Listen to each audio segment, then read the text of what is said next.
Le pèlerinage annuel à la Mecque est sur le point de commencer sur le souvenir des centaines de morts de l'an dernier. Le pèlerinage se fait aussi sur fond de guerre des mots entre l'Arabie saoudite et l'Iran. Le maire de la Mecque insiste sur le fait que c'est de la faute de l'Iran si ces pèlerins ne participent pas au voyage. L'Iran maintient que l'Arabie saoudite ne mérite pas de gérer les lieux saints, tandis que l'Arabie saoudite accuse l'Iran de faire des demandes injustes. Le résultat, l'Iran boycotte le Hajj. La délégation du gouvernement iranien a refusé de signer l'accord de préparation de cette année pour faciliter le Hajj chez ses citoyens. C'est une procédure standard pour tous les pays, donc c'est leur problème, pas le nôtre.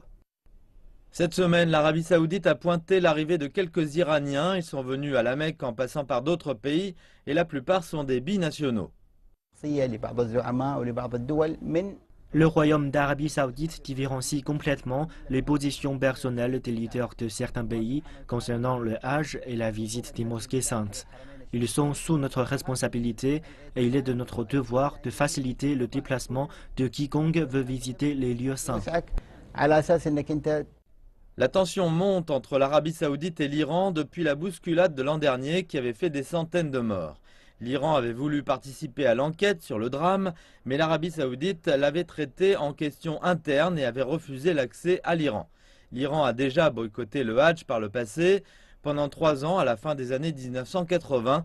À cette époque, la police saoudienne affrontait souvent des pèlerins chiites qui utilisaient le Hajj comme une plateforme de protestation.